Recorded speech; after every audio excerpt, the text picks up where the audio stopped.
We call it soccer. Get used to it.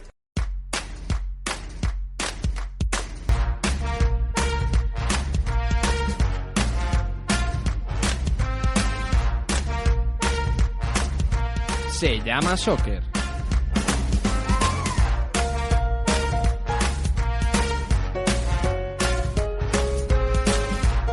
Con Jaime Ojeda y Agustín Galán. Hola, ¿qué tal? Muy buenas a todos al 14º episodio de Se llama Soccer, el podcast en español que cubre toda la actualidad de la MLS y el resto del panorama norteamericano en el fútbol. Bienvenidos otro día más a vuestra casa y al programa de hoy, que viene muy cargado y con contenido muy variado. Estrenamos hoy una nueva sección referida al cine. Os vamos a recomendar y hablar de una película sobre el fútbol estadounidense. Os emplazo a escuchar el programa para saber cuál es. Y también os traemos una entrevista. Se ha pasado por el programa Carles Gil, el mediapunta español y jugador de franquicia de New England Revolution, para hablarnos de todo lo que está viviendo allí en su primera temporada en la Major League Soccer, una liga en la que hemos tenido semana de partidos desde el martes hasta el domingo. Hubo jornada todos esos días y, como no, os vamos a contar qué ha sucedido en ella. Y digo vamos porque a mi lado ya se prepara Agustín para intervenir en el programa y daros, como siempre, su punto de vista. Sin más dilación, me presento para el que aún no me conozca. Yo soy Jaime Ojeda y aquí empieza el episodio 14 de Se llama Soccer.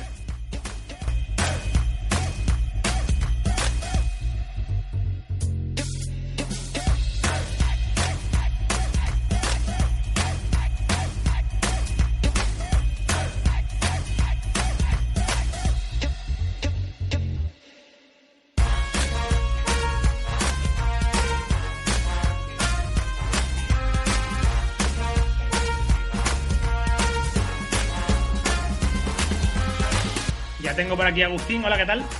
¿Cómo estás, Jaime? Buenas tardes. No le vamos a revelar a los oyentes muchas cosas todavía de esa nueva sección sobre cine, que tiene una pinta muy chula, la verdad, ni tampoco de la entrevista a Carles Gil. Vamos a esperar un poquito mejor y a empezar hablando de lo que ha dado de sí la jornada de la MLS, ¿no? Que también ha tenido sus cosillas, y una de ellas es que Ibrahimovic y Carlos Vela cada vez se van distanciando más del resto de jugadores en la lucha por ser el MVP de la liga este año. Hay como un primer escalón en el que están ellos dos y que a día de hoy parece inalcanzable por los demás, y luego un segundo en el que están los Rooney, Lodeiro y compañía, que no dejan de estar haciéndolo muy bien, pero es que están lejos de esos 13 y 10 goles en los que tanto Ibra como Vela se han visto implicados este año, ya sea marcándolos ellos mismos o en forma de asistencia. Sí, vamos a empezar por la actualidad pura y dura de la MLS, y ahora mismo es que el duelo entre Ibrahimovic y Vela por ser el MVP es prácticamente lo que domina toda la conversación al otro lado del Atlántico. Ahora mismo Carlos Vela tiene 8 goles en 7 partidos y ha dado 5 asistencias. Es el líder en los dos registros. Mientras que Ibrahimovic ha marcado 6 goles, no tiene tantas asistencias, pero por contra es el 55% de goles de todo el equipo, lo cual está un poquito más solo, pero también está teniendo números que hacen pensar que va a seguir luchando hasta final de temporada por ser el mejor jugador de la liga. Y volvió a recalcar Zlatan esta semana, al término de la victoria de LA Galaxy por 2-0, que entre sus objetivos este año está romper con todos los récords de la MLS. Lo volvió a decir. Vamos a escuchar esas declaraciones. For a long time. Would you have a target number for this year that you want to score? Or? I told you I will break every record in the MLS, so just have patience. How badly did you want that third goal? No, I was not. I mean, of course I was looking for it, but I think when you want to send a message, you send it a clear message. And first off, we send a message. I mean, I think Philadelphia, I don't think they knew what to do, how to stop us, because we were all over the place, pressing, winning balls, creating.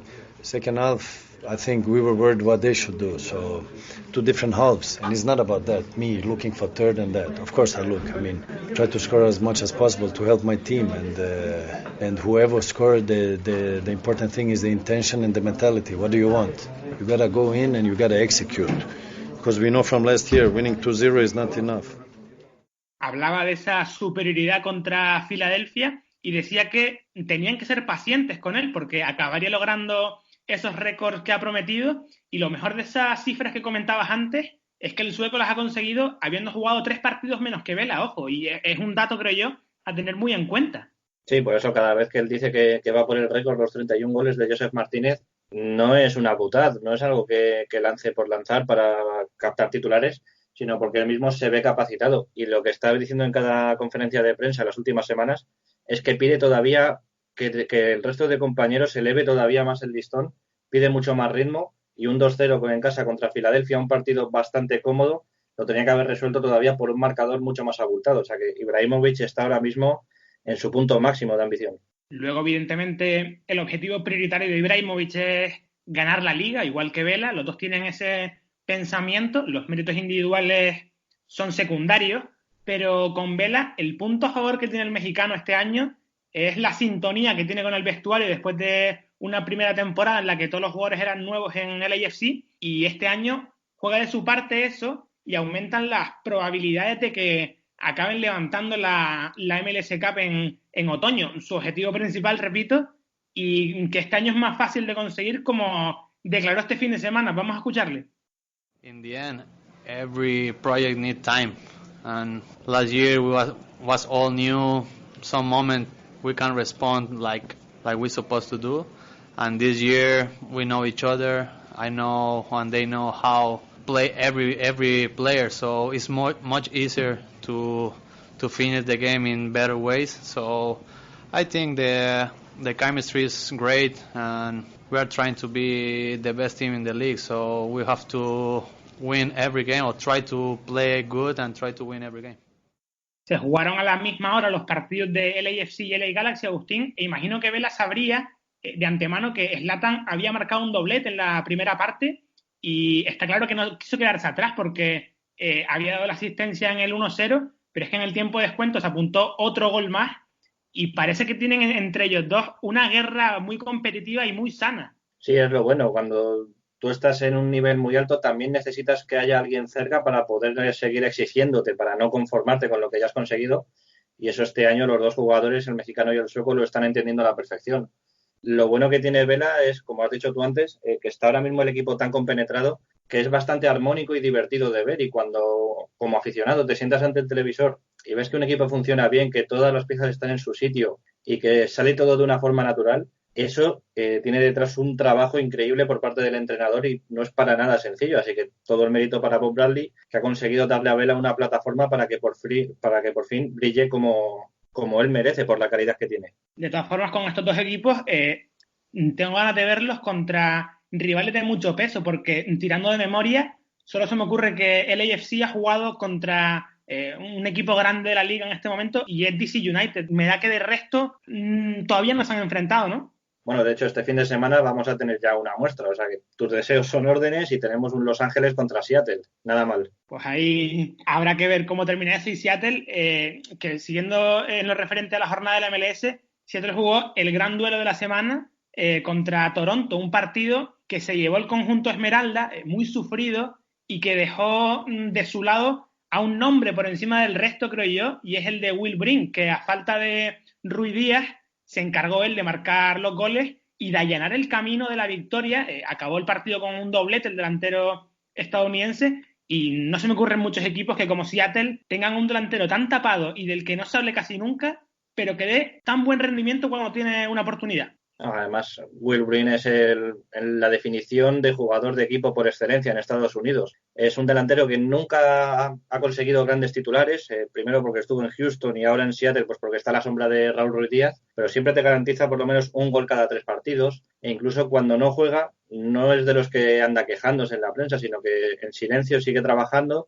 Y de hecho, los 3 primeros partidos de este año ni siquiera jugó un minuto, y en cuanto ha tenido la oportunidad con la lesión del peruano, ha salido y ha vuelto a dar muestras de su profesionalidad. Es un jugador que Brian Schmetzer lo ha dicho en rueda de prensa, no lo da por descontado y sabe que es un lujo tenerlo. Bueno, tú de hecho lo has votado esta semana como jugador de la semana, ¿no? Sí, lo hice no solo por el doblete, sino también por el equipo contra el que lo hizo, que es algo que yo tengo bastante en cuenta. Creo que al final no ha salido votado Will Brink, creo que ha sido Ezequiel Barco, el jugador de Atlanta, pero ha sido mi pequeño homenaje para el delantero de los Sounders, porque la verdad es que el trabajo que hace es muy sordo, no tiene mucho reflejo en los medios y merece siempre tener un poquito de atención sobre él.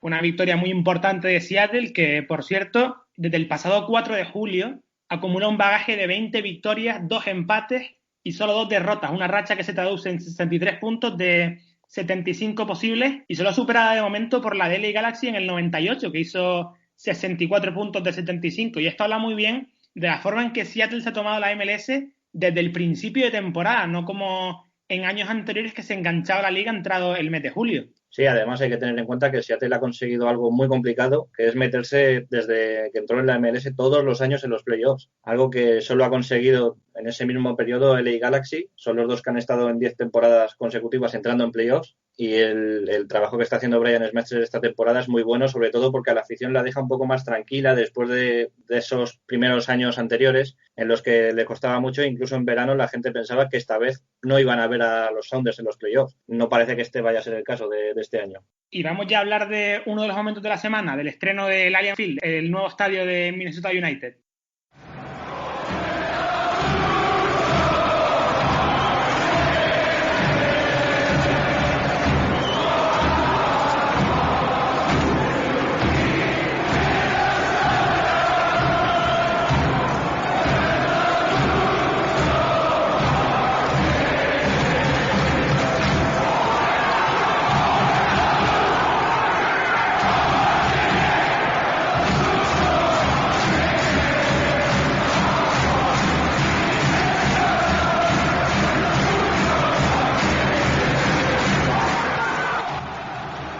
Estrenó la franquicia de Minnesota, ese estadio que ha estado construyendo en el último año y medio, 2, y que le ha costado 250 millones de dólares. Presentó un lleno absoluto del Allianz Field el otro día. Rozaron los 20.000 espectadores en el 3-3 contra New York City, en ese espectacular ambiente que escuchaban ahí. Y para mí, uno de los mejores estadios específicos para el fútbol que hay en la MLS ahora mismo, Agustín. Diría que entra dentro de mi top 5 perfectamente. Sí, es un estadio bastante recogido, bastante coqueto. Lo hablábamos antes de empezar a grabar el podcast. Se nos hace bastante pequeño, pero eso al final lo terminará dictando, si es pequeño o no, la demanda que vaya teniendo la afición de Minnesota para seguir al United. Sí, porque Minnesota viene registrando las últimas temporadas 23.000 espectadores en cada partido, en algunos llegando incluso a esos 50.000 que metían el estadio de la universidad. Y dijo el director ejecutivo de la franquicia, Chris Wright, que la posibilidad de aumentar la capacidad en 6.000 espectadores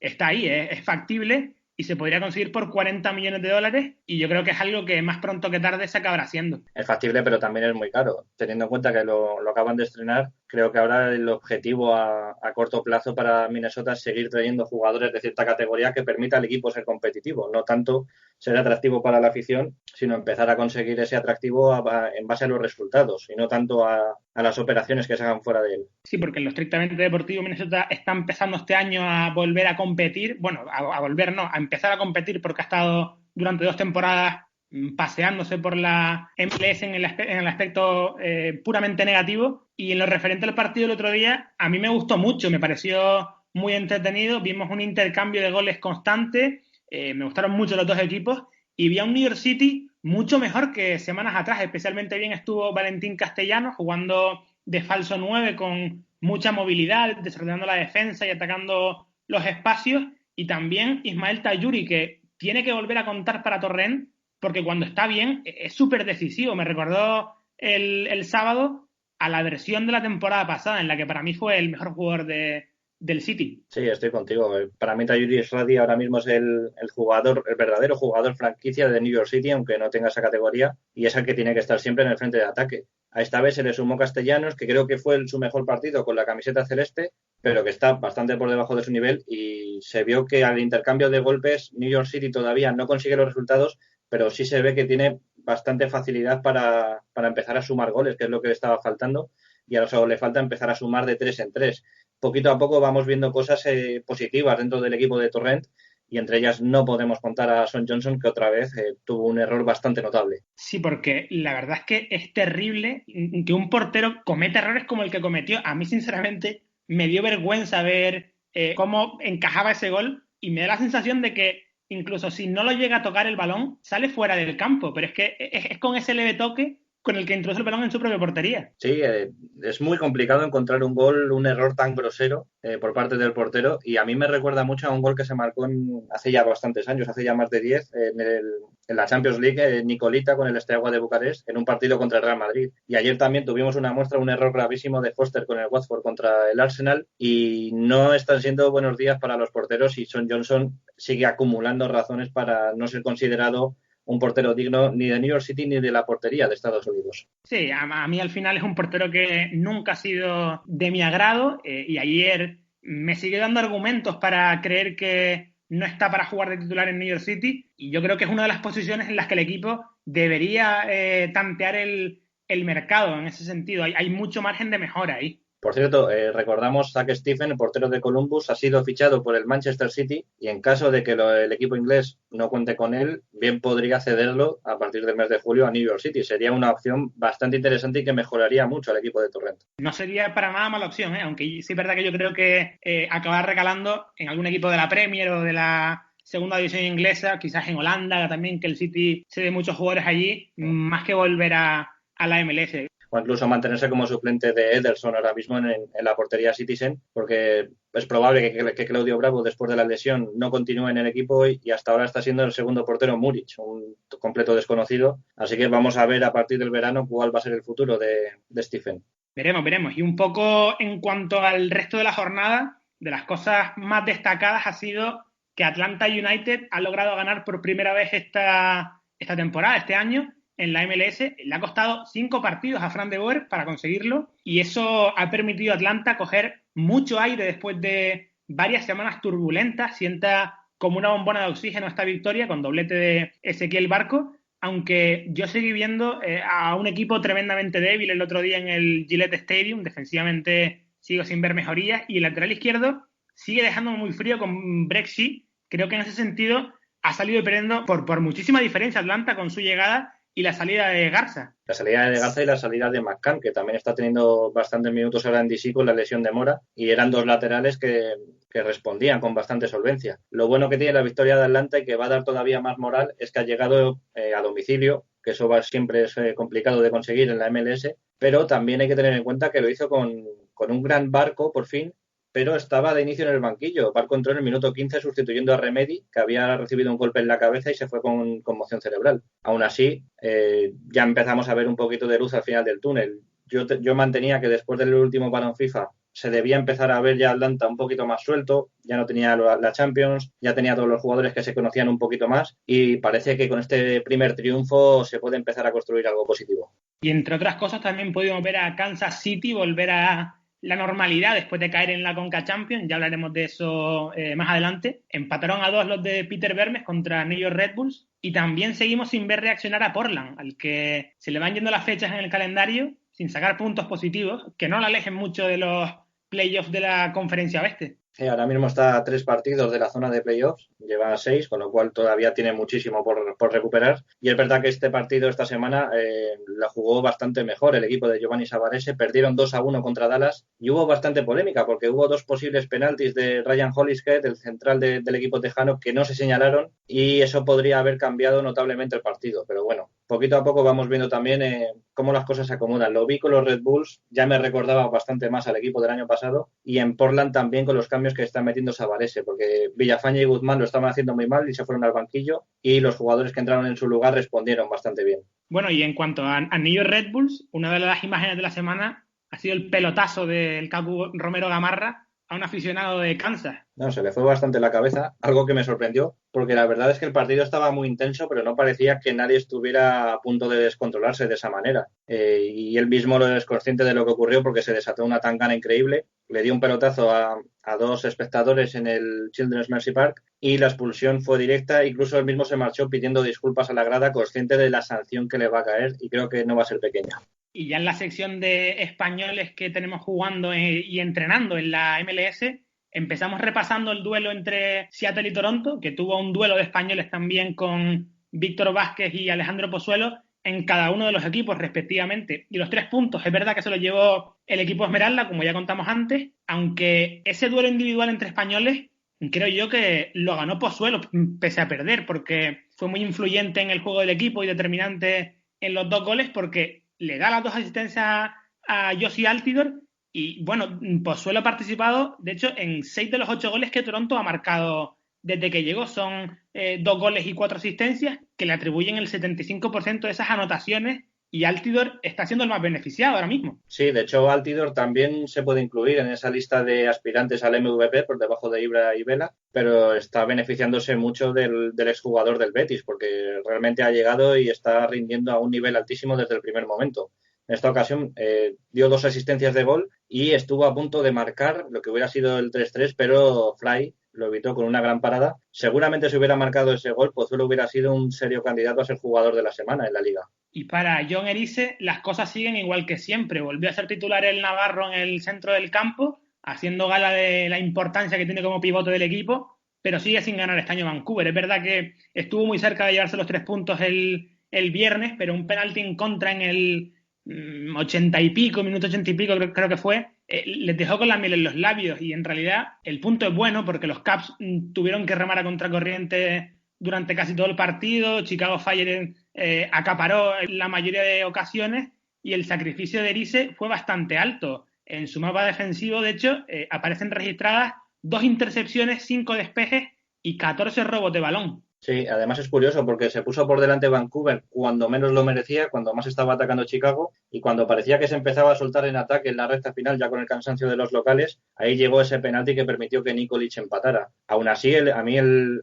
partido me gustó porque lo vi como un duelo entre Erice y Schweinsteiger, en el que los dos demostraban toda la capacidad defensiva que tienen, demostrando su buena colocación, demostrando esa capacidad de anticipación que tienen, y eso hizo que fuera un poquito más atractivo, porque luego la verdad es que el partido resultó bastante espeso. Y por su parte, Oriol Rosell se quedó sin jugar con Orlando City, volvieron a perder los Leones Púrpuras, y con el Español coincidieron en el banquillo varios pesos pesados de la plantilla, como Nani y Don Dwyer, curioso. Sí, empiezan las rotaciones de James O'Connor, pero creo que lo de Uri responde más a que el propio entrenador sigue sin considerarlo un titular. De hecho, el doble pivote volvió a ocuparlo Méndez y junto a Will Johnson, uno de los veteranos de Orlando, así que no tuvimos ni un solo minuto de centrocampista español. Luego en el capítulo de empates también aparecen por aquí los jugadores de Kansas, Hillier y Fontag, y el entrenador Domenech Torrent, que parece abonado a estos resultados e incapaz de ganar partidos. El sábado parecía que lo podía conseguir, a lo mejor en ese partido contra Minnesota.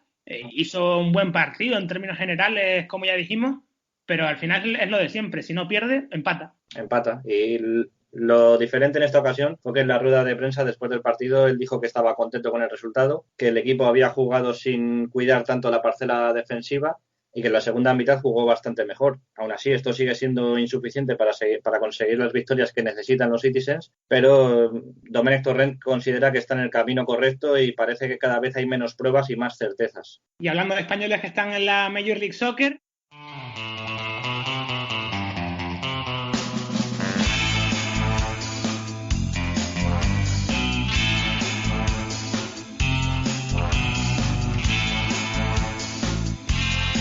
tenemos por aquí en el podcast esta semana a un jugador español. Es uno de los jugadores franquicia de New England Revolution, el único español del equipo, de hecho, y se trata de Carles Gil, recién llegado este año a la Major League Soccer, procedente del Deportivo de La Coruña por 1,5 millones de euros, y que se está saliendo en este inicio de temporada. Hola Carles, ¿cómo estás? Hola, buenas, ¿qué tal? Eres nuestro primer entrevistado aquí en el podcast, muchas gracias. Nada, un placer. Ha transcurrido poco más de un mes de competición y está siendo uno de los jugadores más determinantes de la MLS en este inicio. Llevas 3 goles, 1 asistencia y eres muy importante en el esquema, aunque en realidad nos haya servido de mucho para sacar resultados positivos, ¿no? Sí, como tú dices, pues bueno, a nivel personal sí que es verdad que me estoy encontrando bien, me estoy encontrando a gusto, pero bueno, desgraciadamente, pues como tú dices, no se están dando del momento los resultados que estamos buscando, pero bueno, sobre todo estos 2 últimos partidos sí que he notado una mejoría muy notable. Hace 2 partidos ya ganamos nuestro primer partido, este anterior lo perdimos, pero creo que dejamos muy buenas sensaciones y bueno, ahora tenemos 3 partidos seguidos en casa y bueno, intentaremos aprovechar y sacar muchos puntos ahí. Una de las cosas que más nos ha sorprendido es la buena y la rápida adaptación, sobre todo, que has tenido. ¿Cómo fue llegar al equipo? Entraste en plena pretemporada cuando estaba todavía el equipo en Málaga. ¿Y cómo te recibieron? ¿Cómo te sentiste en esos primeros días? Bien, la verdad es que muy a gusto. La verdad es que Bueno, como tú dices, nada más llegar me acogieron genial. Hay mucha gente aquí que habla español y bueno, eso también me ayuda. Y la verdad es que muy bien, estoy muy contento por la acogida, por mi adaptación y bueno, muy a gusto. ¿Y qué cambios has percibido en la MLS respecto a la Liga y la Premier, las últimas dos ligas en las que has venido jugando? Bueno, la verdad es que es una liga muy atractiva. Creo que está también muy bien organizada y en cuanto, bueno, a nivel futbolístico, creo que a mí personalmente me ha sorprendido. Tanto a nivel físico es una liga en ese sentido más parecida a la Premier porque es muy física y sí que es verdad que a nivel táctico creo que hay mayor diferencia, es la mayor diferencia. En España es una liga mucho más táctica, aquí pues es bueno más parecida a la Premier, más idas y vueltas, más con más espacios y bueno, pero la verdad que me ha sorprendido mucho para bien. Una de las piezas claves en tu fichaje ha sido el entrenador Brad Friedel, que fue el que solicitó tu fichaje. ¿Teníais ya algún tipo de contacto? Porque los dos habíais estado en el Aston Villa, aunque en dos etapas diferentes, o no os conocíais de nada antes de llegar a New England. No, la verdad es que no nos conocíamos de nada. Bueno, sí que es verdad que como tú dices, él tuvo mucho que ver, él se informó, pidió referencias, lógicamente, y bueno, pues al final se pudo dar. Y como entrenador, ¿qué te está pareciendo? Porque es un entrenador que está en su segundo año tan solo, está todavía empezando y está probando bastantes sistemas. Sí, la verdad es que bueno, como tú dices, tiene poca experiencia en ese sentido, pero es un entrenador que le gusta estar cercano al futbolista, luego es intenso, bueno, creo que la verdad sabe transmitir sus pensamientos y sus ideas y bueno, pues ya te digo, no hemos empezado bien, pero yo creo que bueno, esto acaba de empezar, quedan muchos partidos.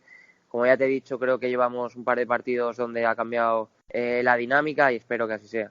Y precisamente Friedel te ha cambiado la posición en el equipo. Empezaste jugando más como extremo, como mediapunta, pero desde hace unas semanas se te ha recolocado en el centro del campo con mucha más presencia en el origen de la jugada, en ese doble pivote nuevo que ha implantado. ¿Cómo te ha sentado este cambio a ti?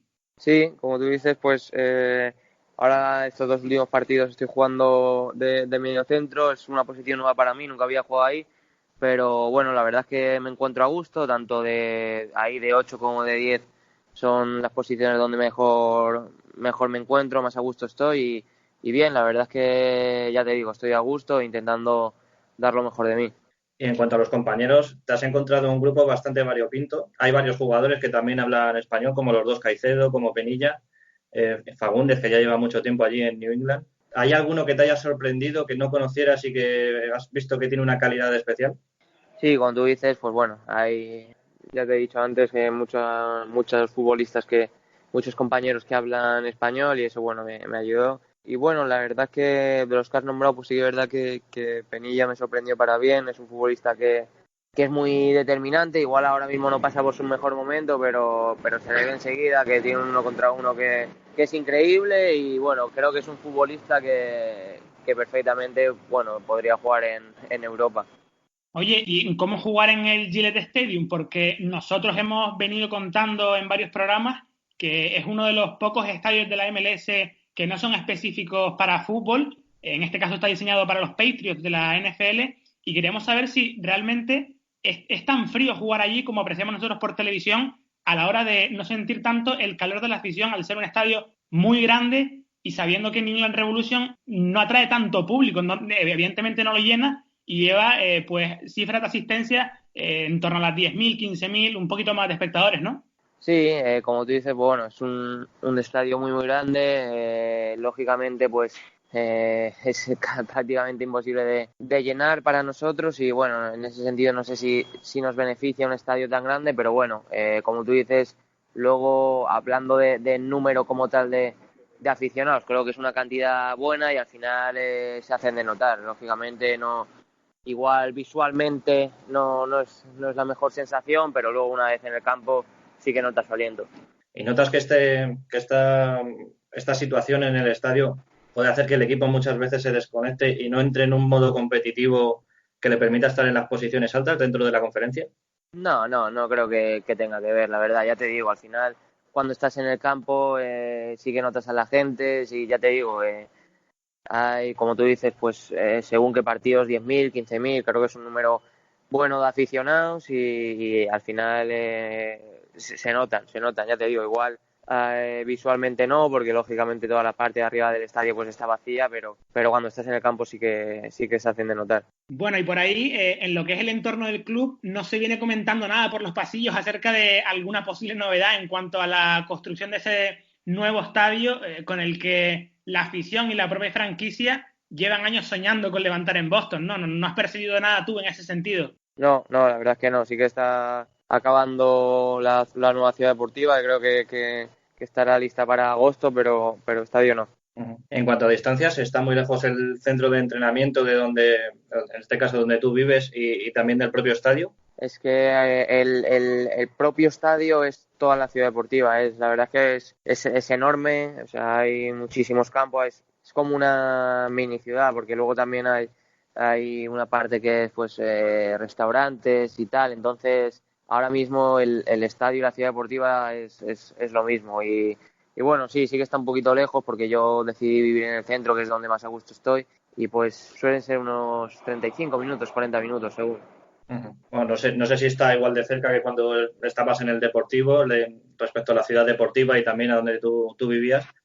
Allí en A Coruña todavía se te recuerda bastante y se te echa mucho de menos. ¿Sigues la actualidad de los blanquiazules? Sí, lógicamente, pues veo todos sus partidos, lo sufro como si estuviese allí y sí, la verdad es que si me coincide sobre todo el horario, pues lo veo claro. ¿Y el cambio de entrenador de Nacho González a Martí, qué te ha parecido? Bien, yo creo que al final cuando llegas a este tipo de situaciones, lógicamente está por ver, pero suele ser una buena decisión. Yo creo que bueno, todos veíamos que el equipo había entrado en un momento complicado, desgraciadamente pues no llegaban los resultados y bueno, pues esperemos que este cambio sirva para ese pequeño empujón. Creo que quedan 9 partidos claves, que puede pasar de todo y que bueno, si suele surgir el efecto que suele hacer los cambios de entrenadores, pues ojalá se pueda conseguir el objetivo final. Y ya para terminar, Carles, ¿te ves jugando dentro de unos meses el All-Star que se disputará en el mes de julio en Orlando? Bueno, la verdad es que sería bonito, ¿no? Porque es un evento especial, diferente, yo nunca he vivido nada así y bueno, pues ¿por qué no? Pero lógicamente no es mi objetivo es seguir ayudando al equipo en todo lo posible y sobre todo que empecemos a tener una racha importante de resultados. Pues mucha suerte en esta primera temporada en la Major League Soccer, Carles, y ojalá consigáis meteros en los playoffs a final de año. Un saludo y muchas gracias por haberte pasado por el programa, crack. Muy bien, muchas gracias, saludos.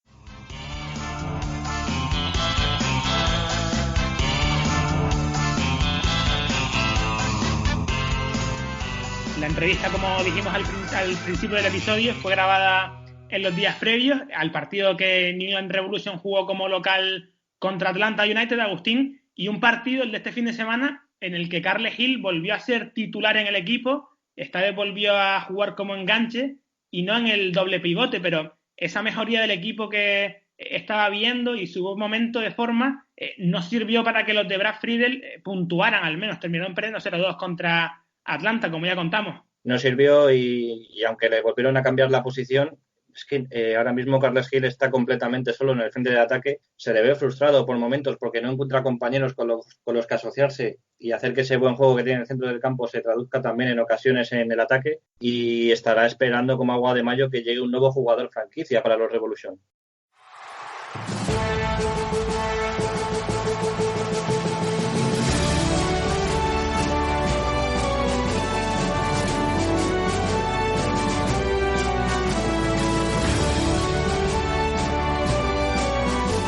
Y esta va a ser la última vez que escuchemos el himno de la CONCACAF esta temporada, cuando toca hablar de lo que han hecho los equipos de la MLS en la Champions, porque el otro día se consumó lo que era de esperar, la eliminación definitiva de Kansas City del torneo continental, y todo pese a que el equipo de Peter Vermes fue, a mi modo de ver, el claro dominador del partido y de las ocasiones más claras durante al menos 70 u 80 minutos, pero bueno, al final el equipo que estaba enfrente era Monterrey, y ante un rival de semejante categoría, la falta de puntería se paga muy caro. Y digo más, creo que el resultado global de 2-10 es muy engañoso y puede llevar a interpretar erróneamente lo que fue el partido en realidad. Bueno, al final es algo con lo que Peter Vermes ya contaba. Tenía que ir a por el partido, era muy complicado y yo creo que en el momento en el que Monterrey consiguió el 1-1, después del primer gol de Gerso, ahí ya se empezó a ir todo por el desagüe y no había ninguna opción. El 10-2 puede que sea muy exagerado, pero es lo que te ocurre cuando te enfrentas con un equipo que está tan lejos del nivel, no solo de la MLS, sino del mexicano, como es Monterrey, que cuando juega a tope, juega con todas sus armas y juega muy concentrado, al final termina dejando claras las diferencias. Los 2 goles del equipo estadounidense los marcó Gerso Fernández. Para mí, el mejor de Kansas aquel día. Quizá también al mismo nivel podría haber estado Johnny Russell, que también jugó muy bien. Y otra lectura que podemos hacer del partido es algo de lo que precisamente avisé la semana pasada. Kansas estaba obligado a arriesgar para remontar, y subir tanto la línea y jugar con casi todos sus futbolistas en campo rival podía ser un riesgo mayúsculo ante el tipo de jugadores y de fútbol tan rápido que propone Monterrey al contragolpe, como apuntaste tú también, Agustín. Y precisamente a partir de ciertos errores de ese tipo es por donde se empieza a caer todo el castillo de naipes que tenía montado Peter Vermes, al que le otorgo el mérito de haber sido valiente y haber ido a por la eliminatoria al 120%, pese a lo difícil que era, porque es que encima estuve leyendo esos días muchas críticas contra él cuando no me parecen justas, creo yo. Sí, pero las críticas vienen fuera del entorno de Kansas City. La afición sigue estando con él, sigue llenando el estadio. Son conscientes de que si están donde están es gracias a la planificación deportiva que ha venido haciendo con el paso de los años. Y no hay que olvidar que Kansas City es un equipo al que se le ha resistido siempre estos torneos de eliminación o directa o a doble partido. En los últimos 4 años se había quedado en la ronda eliminatoria de los playoffs y solo en este último pudo conseguir y avanzar un poquito más en los playoffs de postemporada. Tenía que tomar riesgos contra Monterrey, los tomó, hubo errores y se cayó con estrépito. Ese era un guión prácticamente inevitable para el equipo azul. Se clasificó Monterrey para la final de la Conca Champions por un global de 10-2, como ya hemos dicho. La mayor derrota agregada de un equipo de la MLS en competición internacional, por cierto. Y en la final, Monterrey va a jugar contra Tigres, que superó a Santos Laguna por un 5-2 global, con lo cual habrá derbi regiomontano, la primera vez en la historia de la Champions, y Monterrey tendrá la oportunidad de tomarse la revancha contra Tigres después de perder el pasado apertura de la Liga MX. Sí, últimamente tiene una rivalidad muy, muy fuerte entre los dos. Para mí son los grandes dominadores ahora mismo de México. Y yo en su momento di como gran candidato al título a Tigres. Sigo manteniendo que es así, porque creo que en el momento en el que el Tuca Ferretti también consiga tener todas sus piezas bien ensambladas, tiene cierta ventaja sobre Monterrey, pero creo que va a ser una final a doble partido muy, muy linda, muy interesante, y también con el pase al Mundial de Clubes en juego, que es algo que a Tigres se le viene resistiendo y que Monterrey ha conseguido ya 3 veces en los últimos años, así que cuidado con esa experiencia previa que tienen los Rayados. Precisamente por eso te iba a preguntar por tu favorito. Yo me decanto por darle esa condición a Monterrey, pero creo que a falta de 10-15 días para que se juegue la final, creo que va a ser Tigres el campeón. Sí, yo me baso en lo que dije al principio de cuando se empezó la Champions League. Di como favorito a Tigres precisamente porque creo que el Tuca Ferretti ya se lo merece. Es un entrenador que tiene muy buen nombre en México. Ha hecho grandes cosas. Ha entrenado en la última etapa al Tri, a la selección como interino, pero no funcionó bien. Y creo que este título podría hacer justicia a la carrera del entrenador brasileño. Estaremos pendientes de esa final de la Conca Champions, que se disputará a ida y vuelta a finales del mes de abril y principios de mayo.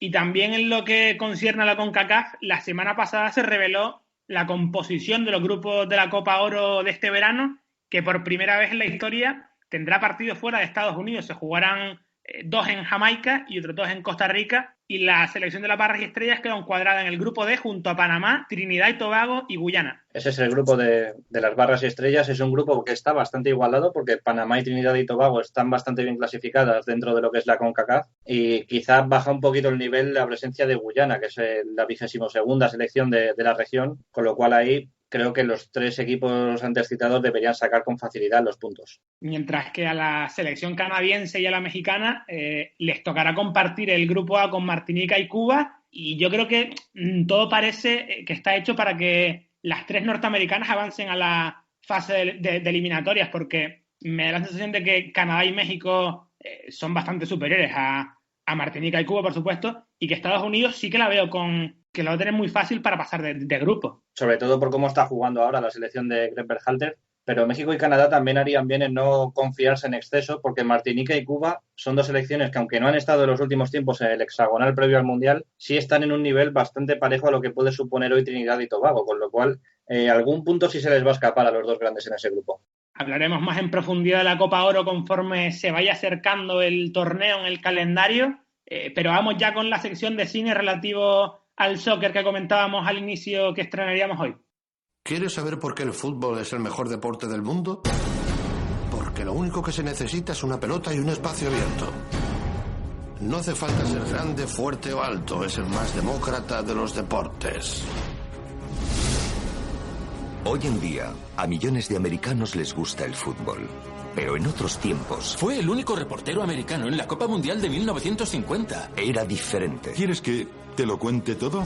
Una historia que nunca ha sido contada. ¿Por dónde empiezo? Las pruebas para el equipo de fútbol de Estados Unidos para la Copa del Mundo se harán aquí. Después de que se elija el equipo final, iremos a Brasil. Eran los mejores futbolistas del país, como Frank Borgi, el portero más seguro que yo nunca haya visto. Ni se conocían ni tenían nada en común. Yo no fui a Yale, Neandertal. Yo no fui a la universidad. Excepto su pasión por el fútbol. Quiero estar en ese equipo. Necesitamos a los mejores jugadores del país para ser lo más competitivos posible. Queremos que juegues en nuestro equipo, el de los Estados Unidos. ¿Existe ese equipo? Tenemos una semana para formar este equipo. ¿Algún problema? Frank siempre ha dirigido todos los equipos. Y él me dice que haga algo, lo haré. Pero a ti no te obedeceré. ¿Qué sentido tiene ir? ¿Cómo nos fue en las últimas Olimpiadas? Necesito que me ayudes a unir al equipo. 10 días de entrenamiento antes de enfrentarnos a los mejores jugadores del mundo. Brasil 4-1, España 8-1. El único equipo que no está en la lista es el nuestro. Descubran la emocionante historia real del momento más grande de América en el deporte más grande del mundo. Les demostraréis que tenéis carácter.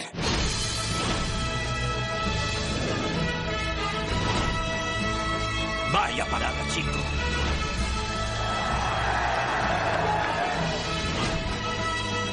O sea que tenemos que estar seguros de una cosa, que después de 90 minutos sabrán quiénes somos. ¡Chuta, hombre! ¡Chuta! El partido de su vida. Era el mejor equipo que he visto jamás en cualquier deporte. El mejor equipo que vio en cualquier deporte. Esa frase con la que acaba el tráiler de El partido de sus vidas y que está pronunciada por Patrick Stewart, que en la película interpreta a Ian McKimmon, un periodista de San Luis que fue el único estadounidense que cubrió in situ la Copa del Mundo de la FIFA en 1950. En aquella época, pues bueno, la televisión estaba dando sus primeros pasos y no había ni mucho menos la programación deportiva que tenemos ahora. Era muy difícil ver partidos de fútbol de otras partes del mundo y por ahí se entienden esas palabras de McKimmon, un señor que, repito, fue el único periodista americano que cubrió en Brasil aquel mundial y que en la película ejerce de narrador de los hechos en una conversación que tiene con otro periodista durante el All-Star de la MLS que se celebró en 2004 en el estadio RFK de Washington, antigua casa de DC United, y es una película, Agustín, cuya trama principal es contar cómo fue el camino de Estados Unidos hacia aquel mundial, girando la historia en torno a los protagonistas, que en este caso eran los jugadores, y cuyo desenlace es la victoria por 1-0 contra una potencia mundial del fútbol como era Inglaterra. Sí, pero lo hacen, gira tanto en torno a Estados Unidos que te quitan completamente todo el contexto alrededor del Mundial 50, no te hablan de ningún otro partido, solo hablan de ese entre Estados Unidos e Inglaterra, y luego no hablan, por ejemplo, de que los siguientes partidos, bueno, en el anterior España había ganado ya a Estados Unidos, ya venían con una derrota, y en el siguiente fueron goleados por Chile. Sí, efectivamente. De hecho, en la película cuentan que el primer partido del Mundial fue ese contra Inglaterra y en realidad no lo fue. También es un poco para darle un giro a la película, quizás hacerla un poco más interesante. Una película del año 2005 que estuvo dirigida por David Auspach, basada en el libro con el mismo nombre de Geoffrey Douglas, y en cuyo elenco de actores encontramos a caras muy conocidas como Gerard Butler, Wes Bentley o el mismo Patrick Stewart.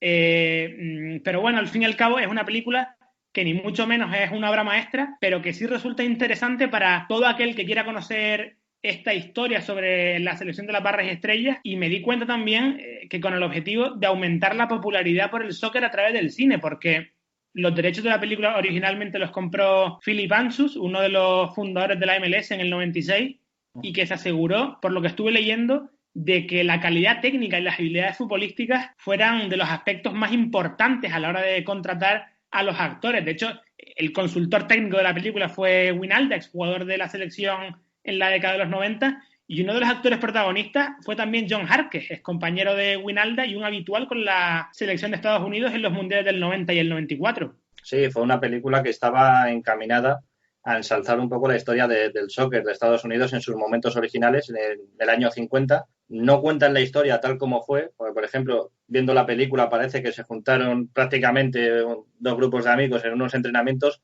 y de ahí salió el equipo que iba a Brasil. Hubo un clasificatorio el año anterior en el que también estaba México, estaban los equipos de la región, y Estados Unidos fue como segunda clasificada de la zona de Norteamérica, pero no deja de ser una historia que lo que pretende es eso, ensalzar un poquito el fútbol en Estados Unidos para conseguir que la MLS a día de hoy sea más atractiva para la gente. El objetivo se puede decir que no se consiguió, no solo por las inexactitudes de la película, sino porque la inversión fue de 13 millones, hay incluso webs que lo elevan a 20 millones, lo que costó realizarla, y las ganancias no llegaron a 400.000 euros. No, y la película además tiene muchísimas más controversias.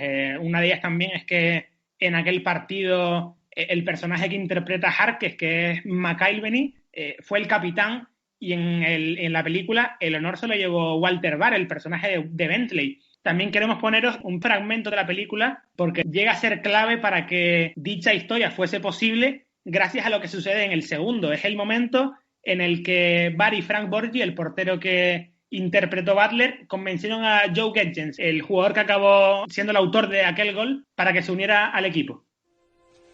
¿Qué haces, Walter, Vale, lo que tú digas.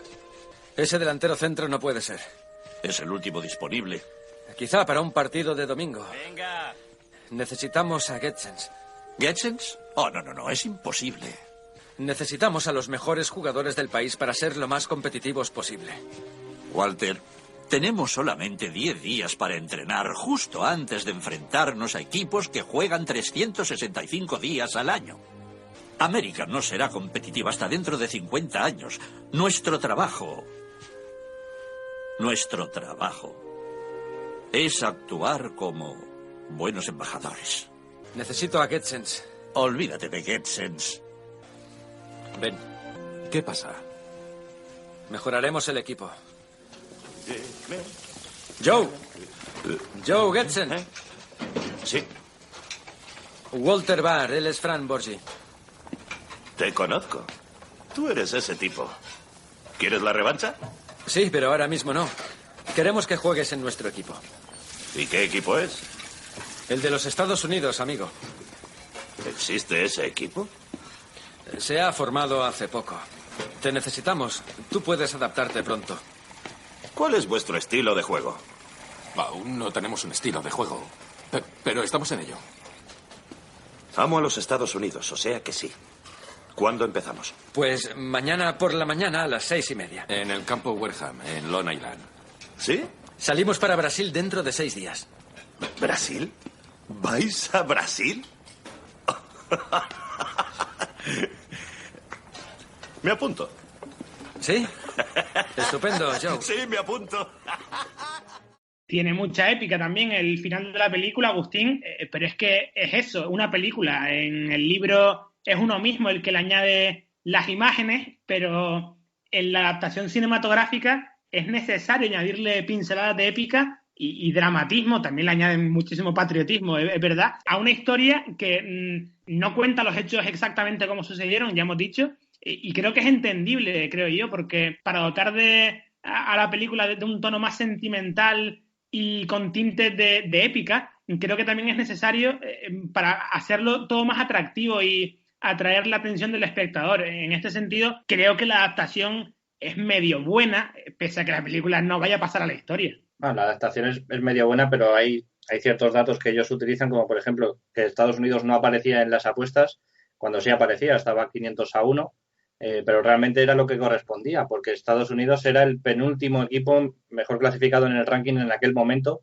solo por delante de Bolivia. Luego también hay cosas del contexto que me fallan mucho. Por ejemplo, el Mundial 50 fue el primero que se hizo después de la Segunda Guerra Mundial y hubo muchísimas selecciones que no pudieron ir por uno u otro motivo. Por ejemplo, la Federación Alemana estaba completamente desmantelada. Por cosas que conocemos, pasó el Tercer Reich y no existía prácticamente el fútbol en aquel momento, al menos organizado. Argentina, Ecuador y Perú en Sudamérica no fueron. Argentina por desacuerdos con Brasil. A Italia le pasó la tragedia de Superga que dejó prácticamente, no lo hizo desaparecer, pero al grande Toro, al Torino, lo dejó muy mermado porque todas sus grandes figuras fallecieron en aquel accidente. Creo que estas cosas no juegan en contra de la selección de Estados Unidos si se cuentan, porque fue un mundial realmente bastante improvisado. Incluso muchas selecciones, un poquito antes del sorteo, también decidieron retirarse, como el caso de Francia, que dijo que en su grupo había mucha distancia entre las sedes y que no podían jugar en condiciones. Y la película he visto que se puede comprar en Amazon, ¿no? Porque tanto en plataformas como Netflix o HBO no las he encontrado, al menos en la versión española. Bueno, se puede ver en la plataforma Rakuten, en Google Play Movies también está, posiblemente ahí para todo el mundo, no solo para España, y en el catálogo de PlayStation y de Microsoft también se puede encontrar. Está a un precio bastante asequible, es bastante barata, con lo cual una buena tarde sí te arregla la película, sobre todo si eres aficionado al fútbol y tú mismo eres capaz de encontrar las exageraciones o las falsedades que hay en la película. Obviamente también quien quiera las puede buscar de otra manera. Nosotros no vamos a decir cómo hacerlo fuera del plano legal.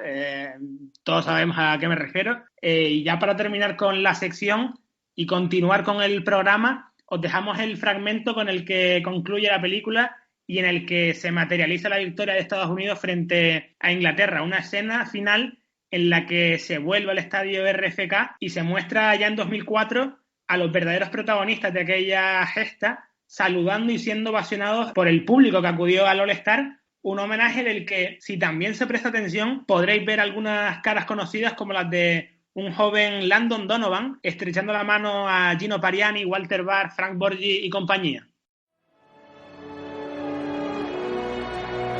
Era simplemente el mayor esfuerzo realizado por cualquier equipo en cualquier deporte que he visto jamás. Es un honor presentarles a los miembros que formaron el equipo de fútbol de los Estados Unidos de 1950. La derrota sorpresa más grande de la historia del Mundial de Fútbol cuando ganaron a Inglaterra por 1-0.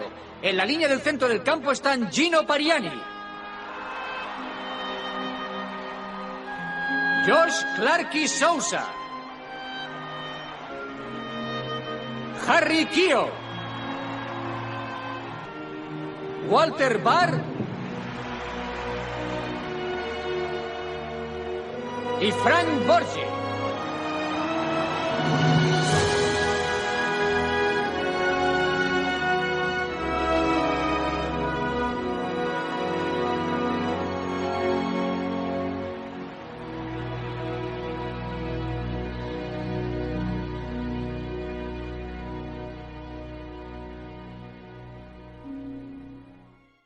Y ya para ir entrando en la recta final del programa, vamos a atender a las preguntas que los oyentes nos han enviado esta semana a la sección del consultorio. La primera de ellas nos llega de parte de Cristóbal Guerra, que nos pregunta si no nos parece que la plantilla de Portland está llena de jugadores veteranos, aportando además su opinión de que cree que les falta un nuevo delantero. Y en esto último estoy muy de acuerdo y nos consta que la propia franquicia también lo cree, porque están rastreando el mercado en busca de un 9 que aporte esos goles que los Timbers ya no tienen desde que se fue Fanendo Adi el año pasado y que no han podido mantener con un jugador como Jeremy Bovis, muy prometedor, es verdad, y al que se le tiene muy en cuenta en la selección de Estados Unidos, pero que es un delantero de otro perfil, ni mucho menos un goleador. Sí, pero fíjate que miras la plantilla y no hay tantos jugadores que superen la treintena de años. Es verdad que todos los que lo hacen son jugadores muy importantes, que son titulares, son Natinela, los dos defensas Maviala y Dielna,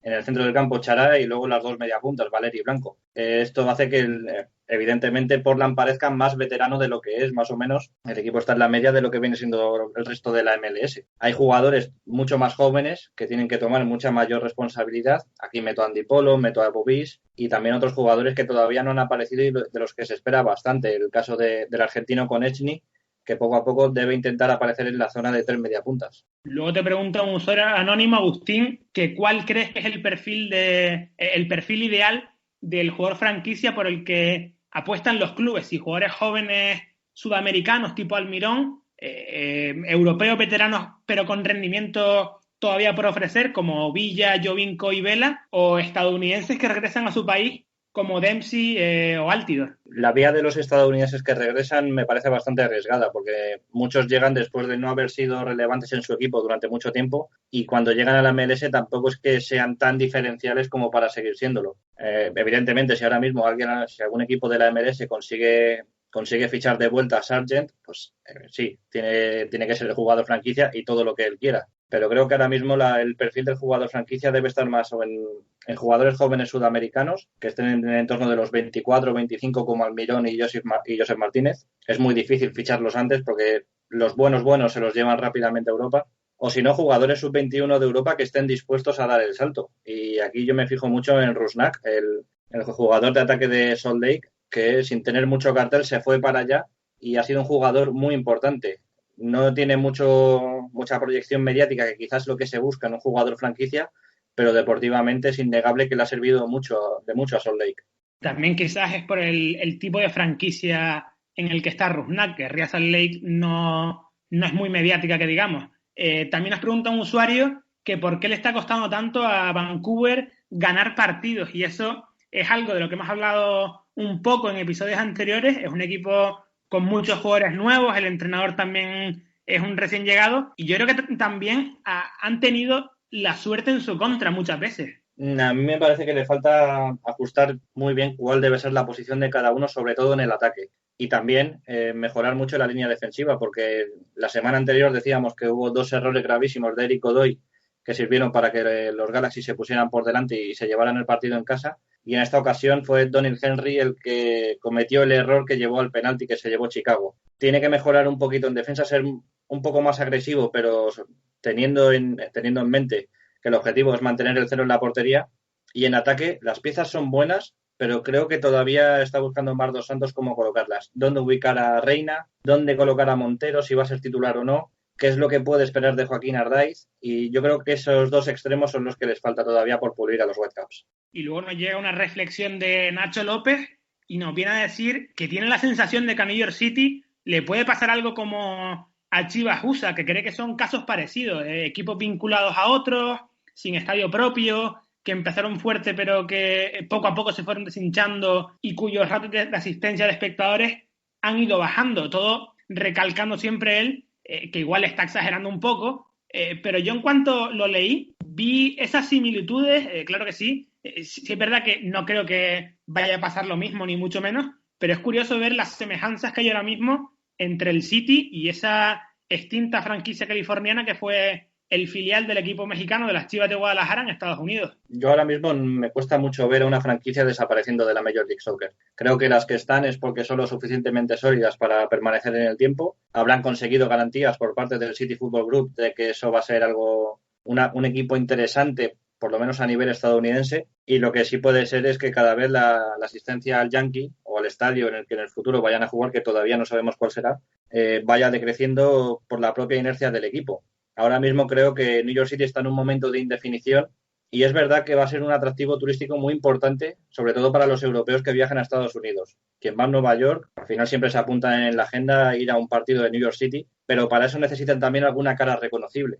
Porque si alguien va desde España o desde Milán o desde Londres a la ciudad de Nueva York, no le va a decir nada ir a ver un partido de New York City para ver a James Sands o para ver a Jonathan Lewis o para ver incluso a Tati Castellanos. Creo que sí necesita algún fichaje mediático, sobre todo para mantener ese gancho que haga que la afición casual, no la fiel, la casual, siga yendo al estadio a ver los partidos. Ese gancho que precisamente fue David Villa durante 4 temporadas. Pero bueno, hasta aquí llegamos con el programa de esta semana. Agustín, gracias por haberte pasado como siempre y nos escuchamos la semana que viene en un programa en el que teníamos a traer alguna novedad y hablar de cosas nuevas. Muy bien, un placer, Jaime, y nos vemos la semana que viene.